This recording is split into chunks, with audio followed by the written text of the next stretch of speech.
Coming up, the world is constantly changing and Iowa City is trying to do something about it. And later, more people have access to a nursing education. Iowa takes on Rutgers in a huge punter's battle. I'll tell you more in sports. Will the drastic change in temperature continue? I'll tell you more in weather.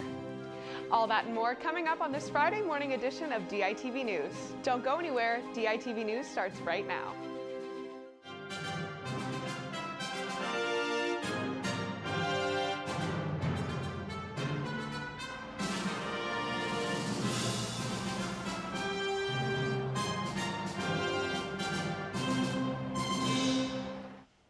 Good morning and thank you for tuning in live to DITV and KRUI 89.7 FM. I'm Abigail Kurten. This past month, numerous natural disasters have taken place across the globe. An earthquake in Mexico, a landslide in El Salvador, and Hurricane Fiona off the Atlantic coast have caused casualties and destruction worldwide.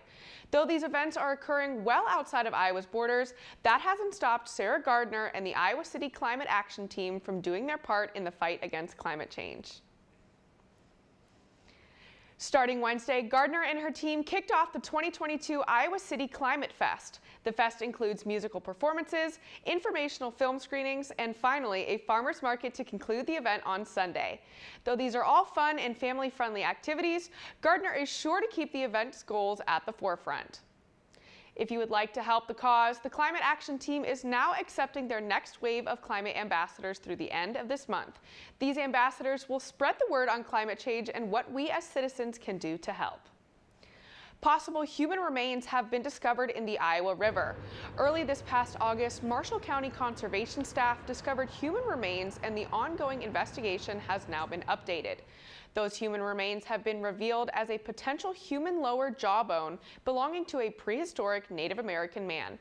Officials researching the remains have determined that the jawbone was originally intact but deteriorated and it must be several years old. Those investigating the area also discovered 3 more possible human bones but have not released information on their origin. All of these remains have been sent to the Iowa State Medical Examiner's Office for further research. Get ready to party with plants. Yes, that's right.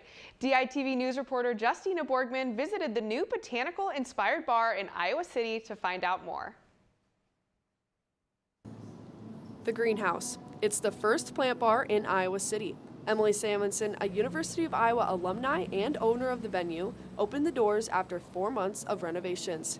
A plant-inspired menu includes cocktails, wine, and soon food items will be added.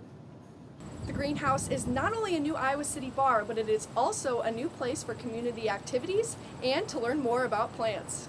I think she's going to provide a nice community space, relaxing environment for people to come and hang out. I would love for the community to feel really comfortable in here and to make it theirs. So collaborating with other downtown organizations and businesses is something that I really want to do. Planty Hour is the first ongoing event happening every Monday from 6 to 7 p.m. Plant lovers share clippings and their knowledge with each other during this hour. Like bundles of plants that they come in with, and they're so excited to talk about the plants that they have and to see what everybody else brought in. Planty Hour is just one of the many upcoming events blossoming at the Greenhouse. From Washington Street, in the Greenhouse, Justina Borgman, DITV. Coming January of 2023, the new accelerated nursing program will give students with their bachelor's degrees a chance to work towards their master's by enrolling in a 5-semester nursing program. The goal of the entry into practice program is to take students from different educational backgrounds and allow them to explore what nursing has to offer. Hospitals and clinics around the United States are struggling to keep up with the shortage of nurses. Adding this program alongside the pre-existing program will help improve low staff numbers. Contributing more nurses into the workforce. So, you know, when we get this program fully enrolled, we'll be contributing 48 new nurses into the workforce.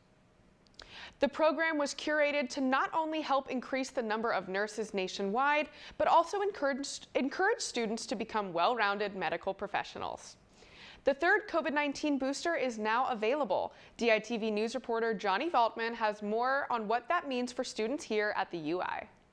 With the CDC approving a new booster to fight COVID in August, Dr. Brownlee, the Chief Pharmacy Officer at the University of Iowa Hospitals and Clinics, sat down to tell me more. New booster that was just approved by the FDA and CDC is what's called a bivalent booster. So it actually covers 2 different strains of the virus. So it's covering the original strain of the virus from when the pandemic began, and it's also covering Omicron. With 2 boosters already around, people are wondering, how many times do you need to get boosted?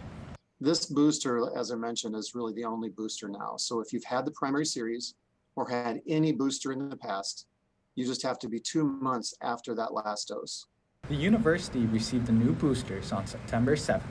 So you can get the COVID booster and the flu shot at the exact same time. And now's the best time to do that. Visit the University of Iowa's Hospitals and Clinics homepage for more information about COVID-19. From the University of Iowa, Johnny Valtman, DITV.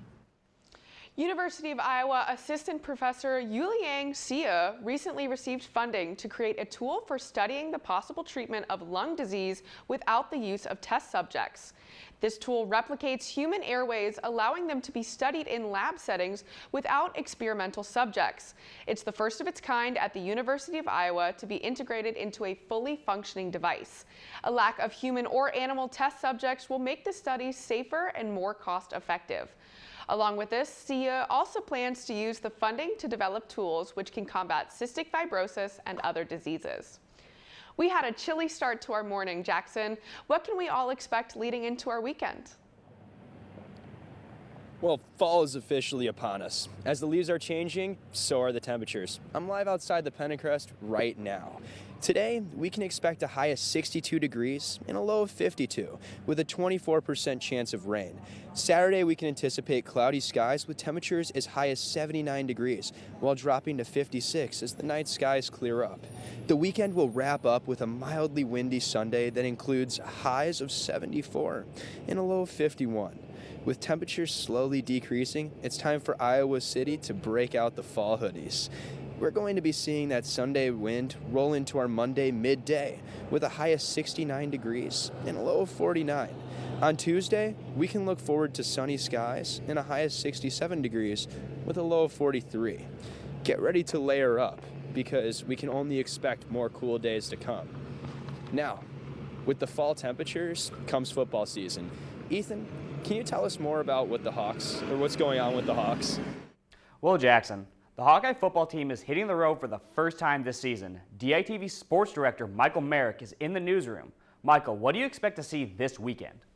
Well, Ethan, I expect to see a hostile Rutgers crowd. Rutgers is entering this game 3-0 and undefeated, and they have a little extra to play for this weekend. It's been over 1,700 days since Rutgers' last home conference win. The Scarlet Knights streak sits at 19 straight home Big Ten losses. But despite this, Iowa knows that Rutgers is no easy pushover. I'll start with this. Everything that I've seen on tape, they're very talented, and they're improving every single week. So it's just going to be a challenge to get in there. I think that the past is irrelevant. I think they are a very good team. They're 3-0 right now. The atmosphere is going to be really, really great. They have their red out night or whatever. So it's going to be a good time. Notoriously, the Scarlet Knights don't have much of a home field advantage. But with the Saturday night lights shining down on SHI Stadium and Scarlet Red bleeding throughout the stands, the Hawkeyes better be ready for a battle. This fan base has been starved of a primetime night game. This is a fan base that has gotten used to tailgating, as the sun's still coming up, getting in there at noon, and by the time 3 o'clock hits, you're down by 7 touchdowns, go home and try to watch some other good games on TV. So this is a fan base now that is going to be able to enjoy, all that college football has to offer, and go into Saturday and go into the weekend thinking that their team has a real chance at winning a Big Ten game at home. Iowa's offense will also have their hands full as they won't be playing with great field position like they're used to.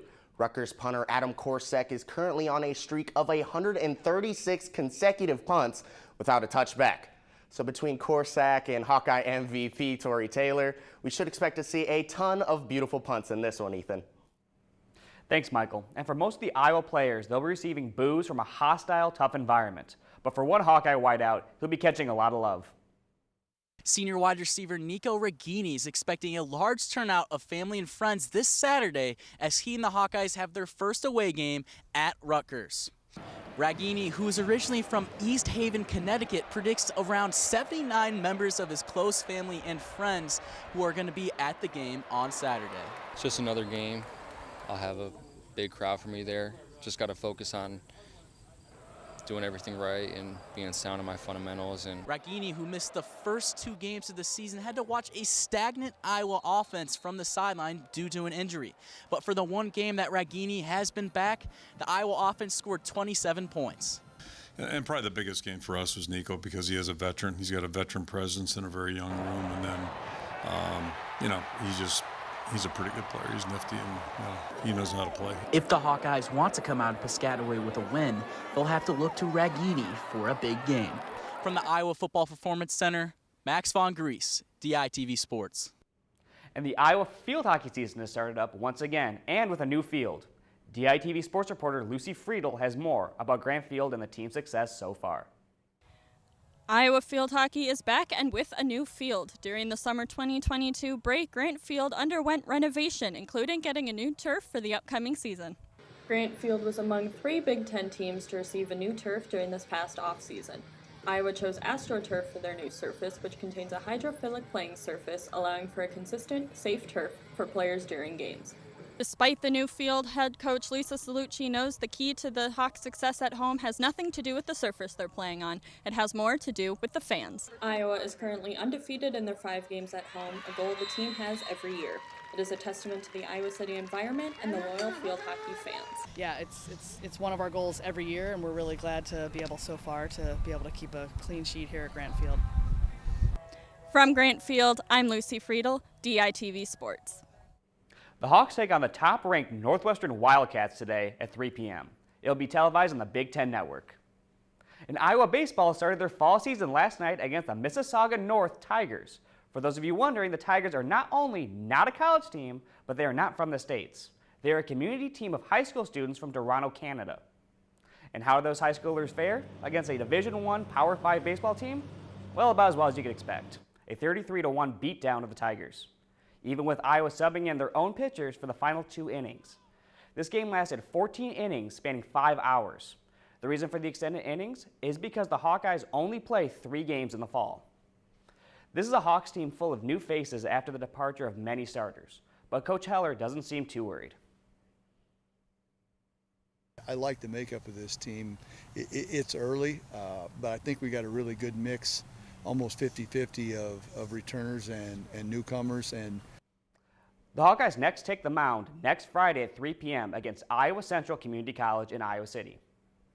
And history is set to shine in Iowa women's basketball this season.